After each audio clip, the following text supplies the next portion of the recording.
கரூரில் காவல்துறையினரின் அறிவுறுத்தல்களை தாவேகாவினர் ஏற்கவில்லை என்று ஏடிஜிபி டேவிட்சன் தேவாசிர்வாதம் தெரிவித்துள்ளார்.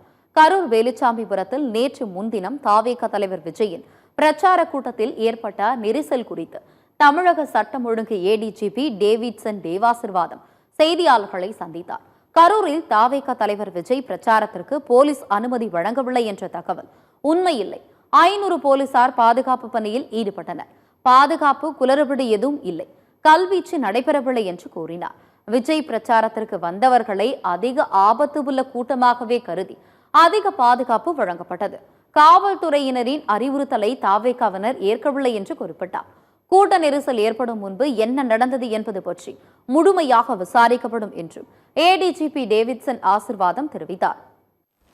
இதை பொறுத்த வரைக்கும் இது நம்ம தமிழக வெற்றி கழகம் அந்த மெம்பர்ஸ் யார் பெட்டிஷன் கொடுத்தாங்களோ அவங்கள்ட்ட பேசி அவங்கள்ட்ட சொன்னதுக்கு அப்புறம் தான் நம்ம அப்ரூவல் கொடுத்து அந்த பர்மிஷன் நம்ம கொடுத்தோம். இங்க 27ஆம் தேதி நடந்த நிகழ்வுக்கு அவங்க கொடுத்த பந்தோபஸ்த் 500 காவல் அதிகாரிகள். அடுத்ததாக ஸ்டோன் பெல்டிங் இருந்துன்னு சொன்னாங்க. எங்களுடைய தகவல் படி இது வரைக்கும் நாங்கள் விசாரிச்சு பார்த்தபடி அப்படி கல் எறிஞ்சாங்கன்னு சொல்லி இந்த மாதிரி எந்த ஒரு செய்தி எங்களுக்கு கிடையாது. ஆக்சுவலா எந்த ஒரு பாதுகாப்பு அமைப்பாக இருந்தாலும் சரி, அதுல யாரு கலந்துக்கிறாங்களோ அவங்களுடைய ஒத்துழைப்பும் காவல்துறைக்கு தேவை. ஏன்னா இது நீங்க எவ்வளவுதான் ஸ்ட்ரென்த் போட்டாலும் சரி, நீங்க 500 இல்ல 1000 போட்டாலும் சரி, 2000 போட்டாலும் சரி, இப்ப ஒரு 10,000 15,000 20,000 இருக்கக்கூடிய கிரௌட் போலீஸை ரெசிஸ்ட் பண்ணும் பொழுது என்ன பண்ண முடியும்? இப்படி சூழ்நிலைகள் வரும் கண்டிப்பா.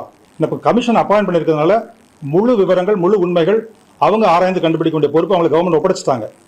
தாவேகா தலைவர் விஜய் பேசிக் கொண்டிருந்த போது தடையில்லாத மின்சாரம் வழங்கப்பட்டதாக மின் வாரிய தலைமை பொறியாளர் ராஜலட்சுமி தெரிவித்தார். விஜய் பிரச்சாரத்தின் போது தொண்டர்கள் டிரான்ஸ்பார்மர்கள் மீது ஏறிய போது மட்டுமே மின்சாரம் துண்டிக்கப்பட்டது என்றும், டிரான்ஸ்பார்மரில் இருந்து தொண்டர்கள் இறங்கிய பிறகு மீண்டும் மின்சாரம் கொடுக்கப்பட்டது என்றும் கூறினார். தமிழக வெற்றி கழகத்தின் மக்கள் சந்திப்பு நடைபெற்ற வேலுச்சாமிபுரத்தில் தமிழக வெற்றி கழகத்தின் தலைவர் உரையாற்றிக் கொண்டிருந்த போது தடையில்லாத மின்சாரம் வழங்கப்பட்டுள்ளது என்று தெரிவித்துக் கொள்ளப்படுகிறது. மேலும் நிகழ்ச்சி நடைபெற்ற இடத்தில் கூட்டம் ஏற்பாடு செய்யப்பட்டவர்களால் பொருத்தப்பட்ட ஜெனரேட்டர் மற்றும் போக்கஸ் லைட்டுகள் கூட்ட நெரிசல் ஆஃப் ஆனது என்று தெரிவித்துக் கொள்ளப்படுகிறது. மரத்து மேல ஏறினாங்க, டிரான்ஸ்பார்மர் மேல ஏறினாங்க. மரத்து மேல ஏறினா மரத்தோட வெயிட் தாங்க, லைன்ல விழுந்துருவாங்க, அது ரொம்ப சீரியஸான சூழ்நிலை போயிருங்கிறதுனால ஆஃப் பண்ணிட்டு போலீஸ் காவல்துறையோட அனுமதியை உதவியை வாங்கி அவங்களை இறக்கி விட்டுட்டு திருப்பி சப்ளை கொடுக்கும்.